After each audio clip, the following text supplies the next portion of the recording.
Halo sahabat, tak dipungkiri ya tiap hari jutaan orang, puluhan juta orang, bahkan kebanyakan orang dewasa itu bangun pagi lalu jalan melalui perjalanan yang sangat panjang untuk bekerja, untuk mencari uang dengan berbagai macam sumber penghasilan. Nah, ini kita tentunya ini sudah jadi budaya teman-teman ya. Budaya kita, budaya kehidupan ini terutama dimulai dari eranya teknologi setelah Perang Dunia Kedua. Karena di situ dituntut kita untuk memperbaiki keadaan setelah perang usai karena industri keadaan dan dunia ini acak-acakan dengan adanya reaksi perang, pengaruh dari nuklir, pengaruh daripada senjata dan pembom massa. Nah, makanya kan era industri itu sangat-sangat menentukan kita ke depan sampai hari ini. Jadi kita sampai hari ini masih mondar-mandir cari kerja, mencari kerja. Nah, itulah yang selalu ada dalam benak kita, terutama juga tentang pikiran anak-anak sekolah zaman sekarang ya, masih ada seperti itu.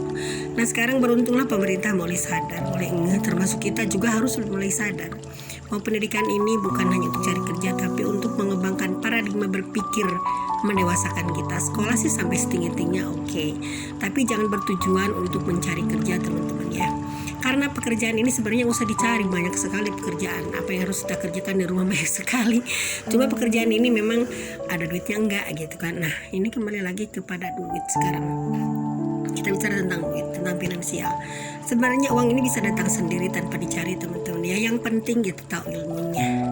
Jadi bisa diumpamakan kita kalau misalkan ingin menangkap kupu-kupu, kan kita membawa jaring, membawa untuk nangkap tuh kayak anak-anak kan nangkap kupu-kupu di taman. Tapi kupu-kupu ini semakin kita lari kencang semakin menjauh, makin tinggi terbang dan susah ditangkap. Tentunya ada ilmunya ya. Ilmunya bagaimana?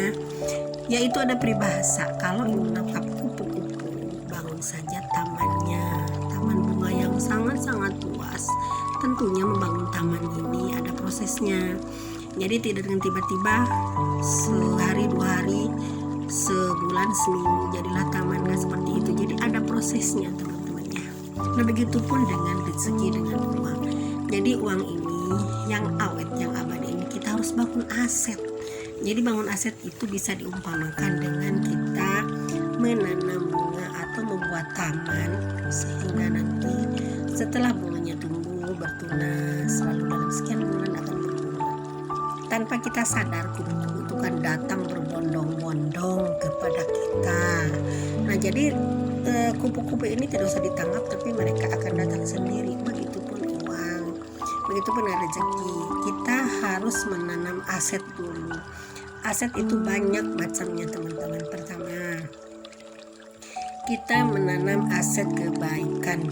Misalkan ini, satu, kita misalkan tidak ada modal, tapi kita ingin kaya raya, bangun aset dari diri kita sendiri. Jangan dulu berupa materi, tapi pertama kita berbuat baik sama orang, suka menolong orang lain, jauhi hal-hal yang tindakan-tindakan yang merugikan orang lain, juga berusaha untuk menolong siapapun dengan berbagai cara, dengan berbagai pola, dengan berbagai cara kita gimana menolong orang lain. Misalkan ada orang yang tidak punya ongkos di angkot, misalkan ongkos angkot tidak gede kan, antara 3.000-5.000 bayarin gitu kan. Ada orang menyeberang, seberangin gitu. Nah, jadi itu hal-hal kecil itu membangun aset untuk masa depan kita. Keduanya, kalau misalkan kita punya uang, kita bisa dengan cara membangun aset dengan misalkan kita membeli saham. Nah, saham yang aman, kita nggak usah main kripto, nggak usah bermain seperti jual beli saham yang ilegal ya, yang katanya jangan bisa. Kita beli aja saham reksadana atau saham perusahaan misalkan.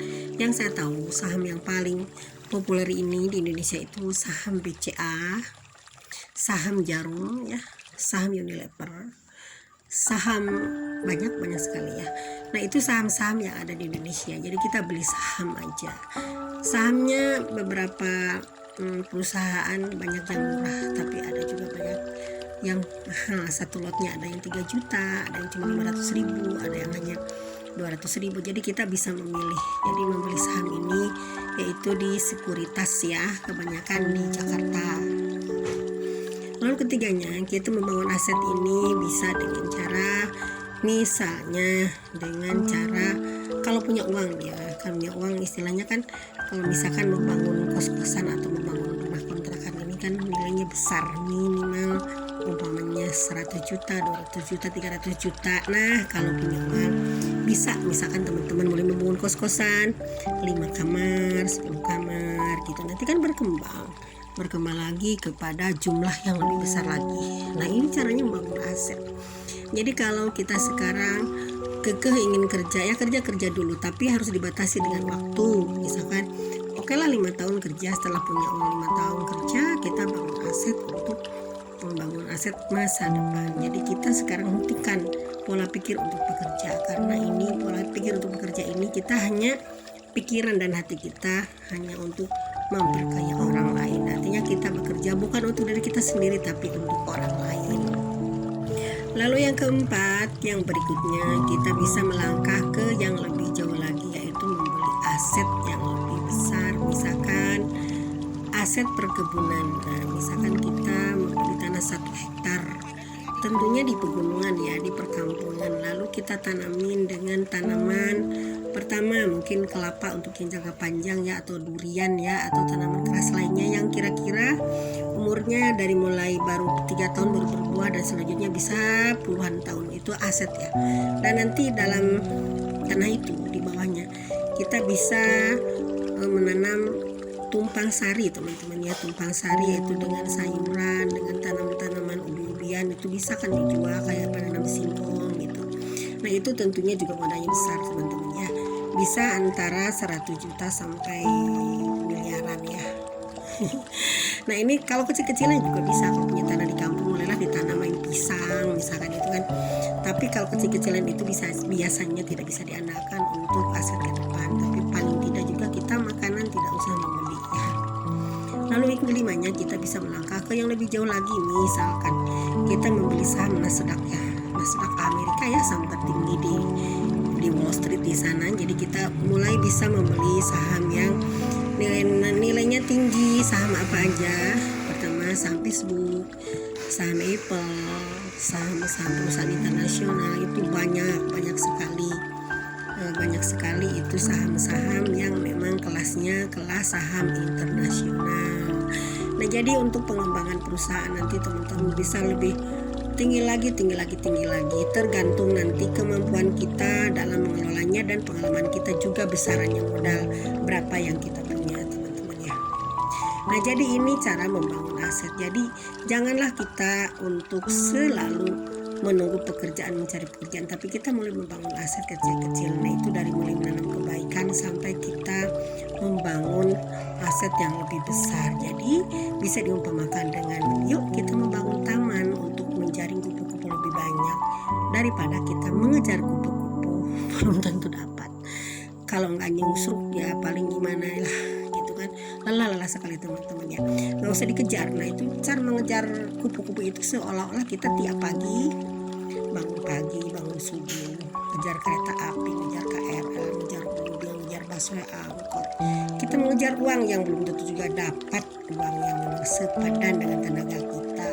Oke, sekian dulu teman-teman ya. Oke, wassalam.